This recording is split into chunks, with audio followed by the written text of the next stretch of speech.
All right, well, my name is Dr. Jennifer Gerardo. I'm the Director of the Natural Resources Planning and Management Division for Broward County, and it's my pleasure to serve as a moderator for the session today. We have been working regionally in the area of Southeast Florida on issues of a changing climate now for the last 4 years, and I'm joined by our panelists today who've been very instrumental in a 4-county effort that has, through the 750 process, been expanded to include 7. And the individuals who are with me today include Ms. Nicole Hefty, who is the Chief of the Office of Sustainability with Miami-Dade County, Dr. Nancy Gassman, who is the Natural Resources Administrator overseeing the Energy and Sustainability Program with Broward County. I'm also joined by Steve Adams, who is the Senior Advisor for Climate Adaptation with the Institute for Sustainable Communities. And I'm very pleased to have Ed Blaine here today, who is the GIS Program Manager with Martin County, or excuse me, St. Lucie County. I apologize for that, Ed. And Ed will be talking with us today about the expansion of some of the climate planning initiatives in support of the 7-county 750 process. But to go ahead and begin, I'm going to introduce Ms. Nicole Hefty, who will provide background with regards to the efforts to provide climate resilience in support of the 750 process. And this really builds upon what started as a 4-county initiative in the application of a technical and planning process that has utility on a larger geographic area and is now serving as a foundation for what we would like to see be a successful effort as part of the resilience element as part of the 750 Prosperity Plan. So with that, I'll go ahead and transfer over to you, Nicole. Thank you. Thank you, Jennifer.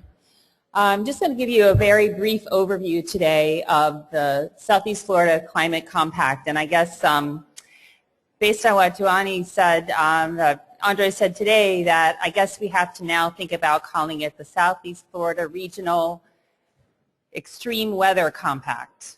And, you know, we're always going through these rebrandings. As he said, we went from, you know, global warming to climate change, and we're very adaptive, and we're always looking at how we need to get the message out. So we're used to it.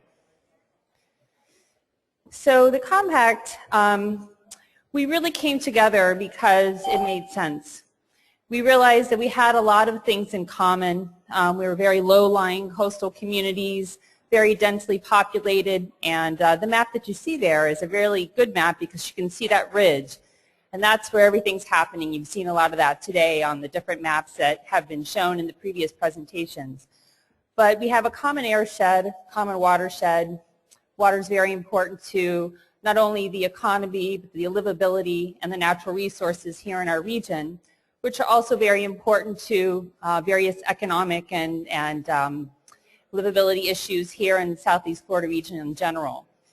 And we also have a very regional transportation system in the sense that there's a lot of transportation going back and forth amongst all 4 counties, especially between Miami-Dade, Broward, and Palm Beach. So it really made sense to think about how we can connect those regions better and really work together as a very regional collaboration rather than individually. You've heard a lot today about the different threats that climate change poses to our region, so I'm not going to spend a lot of time on that today, but obviously sea level rise is a very prevalent issue that a lot of press has been out there recently, and with the things going on in Fort Lauderdale and A1A, it's bringing it home, and we're seeing that. This is something that's not 30 years in the future. These are things that we're dealing with now, and it's important for us to really begin to take action now.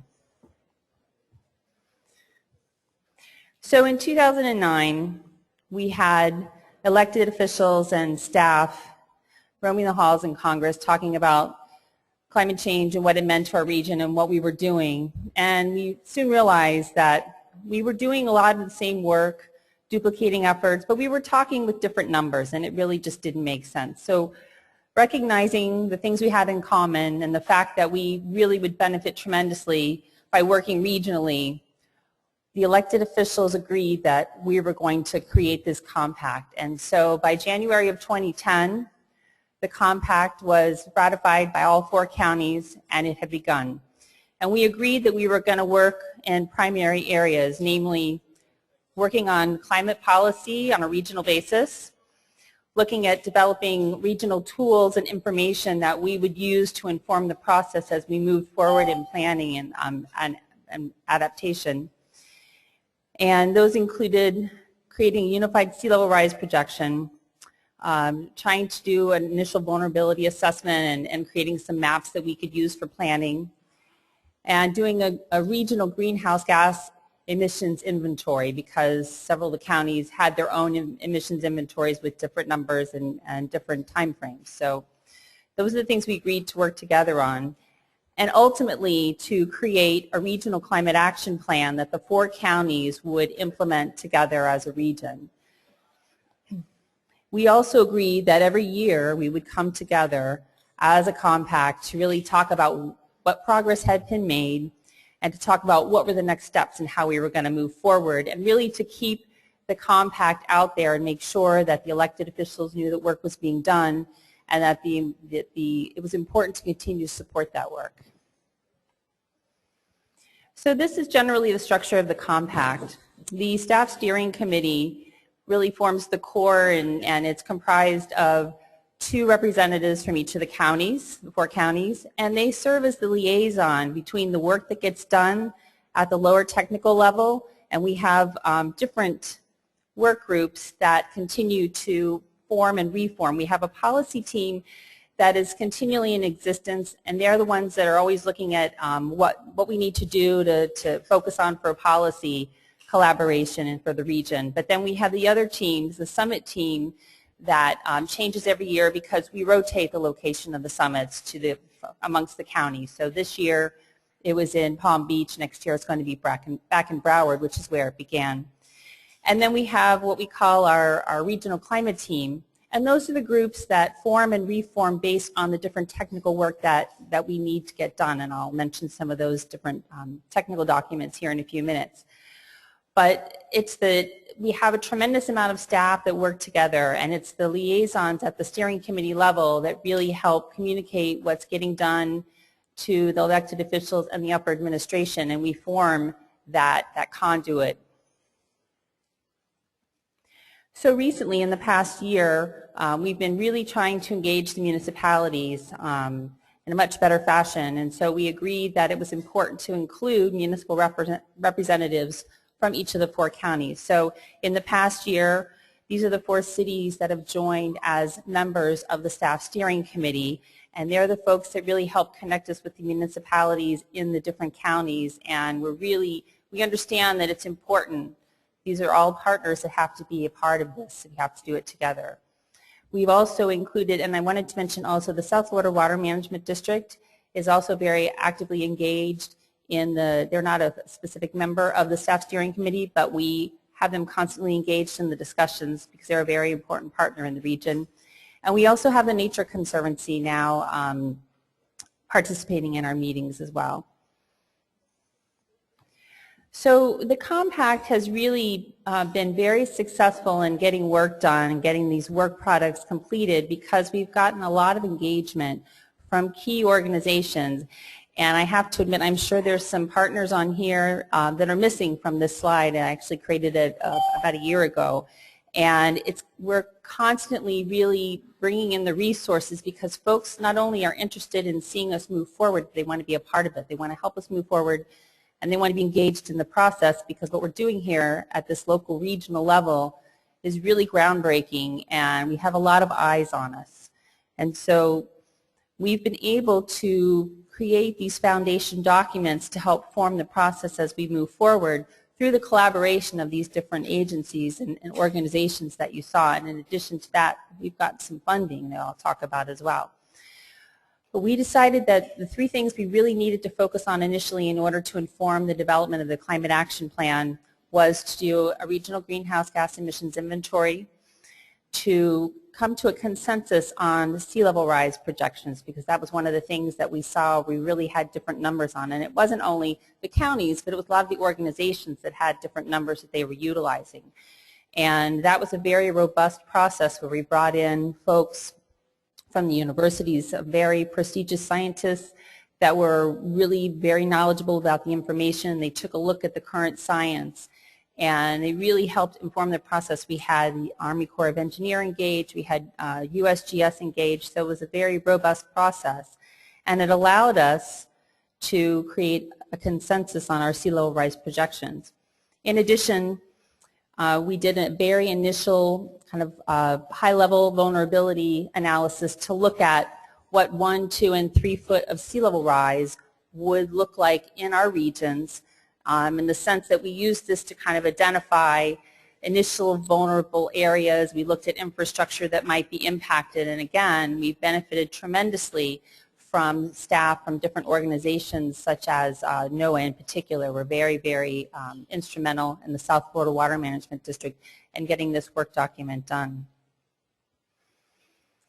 So this is the consensus that we agreed upon to use for the compact as we develop the regional action plan, as we move forward in looking at areas that would be vulnerable and what we needed to develop as far as infrastructure plans and resilience.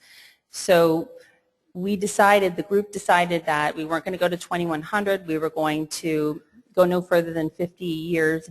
So we could, I mean, the science is not exact. We all understand that, and there's a lot of debate on numbers, and so we felt that based on the knowledge that we had and the experts, that this was the best consensus that we could use, and the agreement was that we would then reconvene this group on a 2 or 3 year period, depending on the science that comes out, and continue to look at these numbers, knowing that we might need to revise them in the future. So the regional action plan, as we developed it, was a very rigorous process, and we really tried to get as much engagement as possible in the sense that we pulled in stakeholders from different organizations and communities to be a part of the working groups. And it was important that we tried to be as comprehensive as possible, but yet be strategic. So we developed the working groups to look at these different areas, and this is like, I can't even see through this. We included private industry, government agencies, academic institutions, and I do want to comment, the universities have been a tremendous asset to the work that the Compact's been doing, and so they've been a part of this process from the very beginning, and they continue to be important partners. We had a transportation work group, we had a land and natural systems work group, a built environment work group, and also agriculture was identified as one of the areas that we really needed to focus on. And so the work groups over several months looked at what was being done, what we were doing in the different jurisdictions, what could we take advantage of, what wasn't being done, and what we needed to focus on to really further our resilience and adaptation planning as we moved forward. So as we developed the plan, we realized that the initial breakout really wasn't sufficient. So this is the different sections in the regional action plan that we now focus our different initiatives on. So we have sustainable community and transportation planning, water supply, management and infrastructure, risk reduction and emergency management, energy and fuel, natural systems and agriculture, and outreach and policy.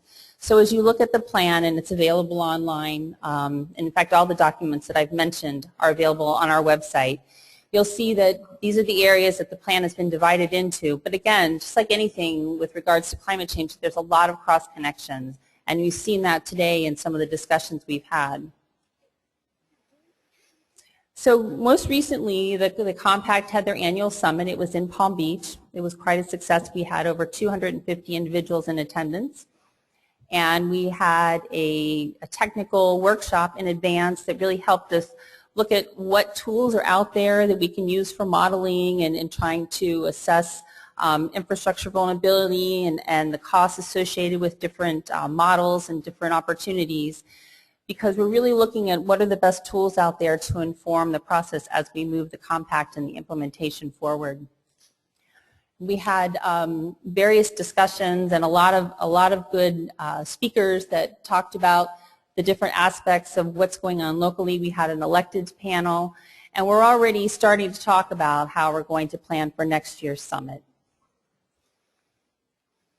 So we've had a lot of tremendous benefits, I think, as you can tell by some of the things I've said today, from this regional collaboration. It's provided a framework to allow us to move forward comprehensively on climate action. And rather than in just me talking about climate change or Dr. Gassman talking about climate change, we're talking as a group. It really provides the cover that we need so that we understand that it's something that is important to the region. We communicate that to the electeds and to our stakeholders, that this is critical for the progress of our communities and for the resilience and economic benefits of our region. We've been able to draw the attention, as I've mentioned earlier. We've gotten a lot of tremendous resources by the mere fact that we have this compact in existence. It's very groundbreaking, and folks are really watching what we're doing because we know that we're really leading the way here at the local and regional level. And as Andres was talking also, it's an opportunity for us to move things upward, to really try to affect policy. The compact, we were talking, I guess they were saying that the 7-county region is 35% of the state's population, while the 4-county compact represents 40% or 30% of the population. So we really do have a strong voice as we're talking about these issues. So I wanted to show this diagram to show that how well it's all connected. I've got Miami-Dade there, of course, talking about the things that we're doing, but this is to look at how everything we're doing at the local level is feeding up into our regional action plan, which is then feeding up into the 750 process and the prosperity plan that we are creating through this process that we're a part of here today. And so we're really building upon the important work at the local level and using that to support the regional and then further regional work. So it all fits together very well, and we all have a very important part in that.